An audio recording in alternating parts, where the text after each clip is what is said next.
On a Stéphane qui est là. Bonjour Stéphane. Bonjour José, bonjour Doc. Là, je, Stéphane. je me dis que je n'ai rien à perdre. José et Doc, je voudrais vous parler de quelque chose qui se passe en ce moment dans le Vieux-Québec, OK? C'est l'infestation des punaises de riz, de riz, De lit. de lit, oui, pardonnez-moi, dans les hôtels touristiques depuis que c'est revenu. Il faut juste que je vous dise une affaire. Il y a à peu près 10 ans, OK? On disait, mettez dans le congélateur ou sortez ça dehors quand il va faire très chaud. C'était le moins 20 plus 20. La punaise de lit avait beaucoup de difficultés à vivre dans ces deux opposés de température. Maintenant, dans le moins 40 et dans le plus 40, OK, on en a mis 10 dans une espèce de truc rond, là. Elles sont tous restées vivantes.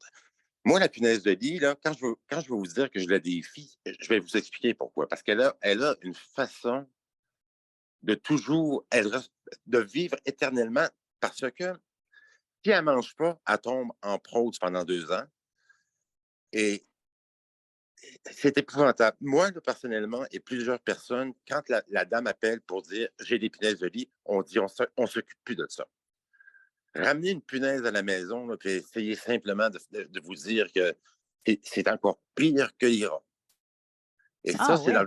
le. Ben oui, José, je te souhaite tellement pas un jour d'avoir des punaises de lit. Maudit que je vous souhaite ça à personne. Faites attention à ceux que vous recevez à la maison.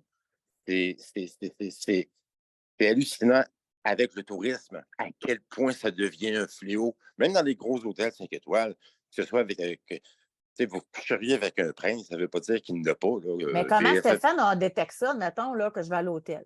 Y a-t-il une première, façon oui, d'inspecter? Oui. oui, oui. La première chose que tu fais, c'est que tu enlèves le drap contour de ton matelas. Tu regardes au niveau tout autour, tu regardes au niveau, là où est-ce que ça a été ficelé, au niveau des coutures. Puis tu vois des petites taches brunes, c'est la grandeur d'une pointe de crayon de plomb. C'est donc très petit et c'est au maximum comme ça. Puis maintenant, deuxième chose, si à un moment donné, vous vous réveillez puis que vous voyez une petite tache de sang sur vos matelas, dites-vous que c'est sûrement une punaise qui est gonflée sur vous et Ah, c'est en début. Ça peut, juste une fois, juste une petite tache, c'est là que c'est important. Et là, le gros truc des 12 trucs d'Astérix, là, c'est épouvantable. Il y a des gens qui vont. Moi, je l'ai fait personnellement avant de suivre ces cours-là, là, acheter des canettes, des canettes, des canettes. Puis on y vient pas à bout, puis on y vient pas à bout. C'est quelque chose dans lequel c'est pratiquement impossible maintenant. La punaise de lit aujourd'hui, on disait que le chimique ne fonctionne plus avec eux. Fonctionne encore la vapeur à 100 degrés. C'est la meilleure manière. Quand vous allez appeler quelqu'un, là, là, ils ont tout énervé aujourd'hui. extermination. En extermination, là, demandez-leur, c'est quoi votre manière de faire ça? Parce que d'abord, on va vous mettre. D'abord, il faut faire un immense ménage de printemps. C'est absolument important. Et puis, ce que j'aime chez la punaise de lit, c'est que quand elle n'a rien à manger, elle va se mettre entre deux trucs de bois. Elle va se mettre dans un. Elle va rester là, puis elle va rester latente pendant 2 ans. À un moment donné, il va y avoir des déménagements. On va faire un peu de bruit dans les murs comme ça. Et ça va faire en sorte que ça va les réveiller. Mais moi, ce qui me passionne le plus, c'est à quel point c'est exponentiel. Tout ce que l'on fait pour les enrayer, à quel point que les générations suivantes deviennent absolument immunisées comme ça.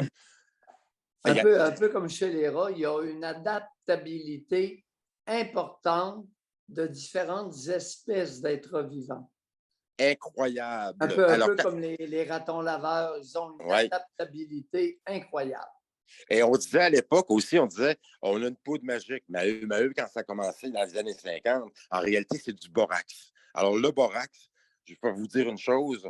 euh, Aujourd'hui, la punaise de lit réussit très bien à se baigner, comme un cochon dans la boîte, puis elle se roule là-dedans, pas de problème.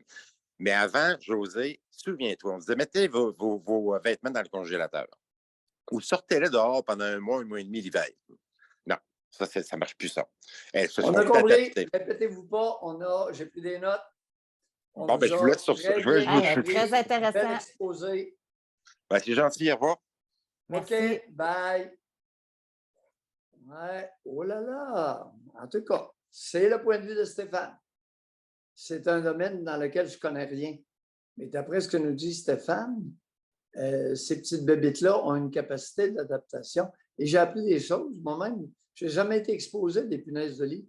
Alors, je n'ai aucune idée. Regardez dans les draps contours, les coutures. Est-ce qu'il y a des petites taches noires minuscules? C'est intéressant. Merci, Stéphane. Il y en a hein, que dans les chambres d'hôtel, c'est l'inspection. Ils ont tellement peur des microbes, ils ont tellement peur. Moi, j'ai un ami, là, il ne marche pas sur les tapis, nu-pieds. Quand il arrive, il enlève tout de suite l'édredon, là, le couvre-lit.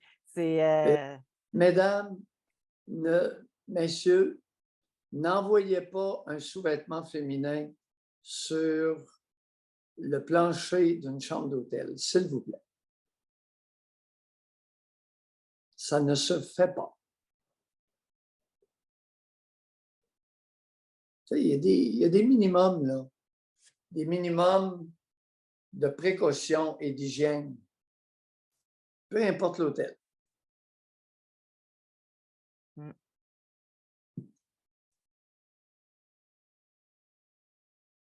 Quelqu'un dit les protèges matelas, si tu es assez efficace, je pense pas, moi. Stéphane pourra l'écrire, là. Non, malheureusement, non.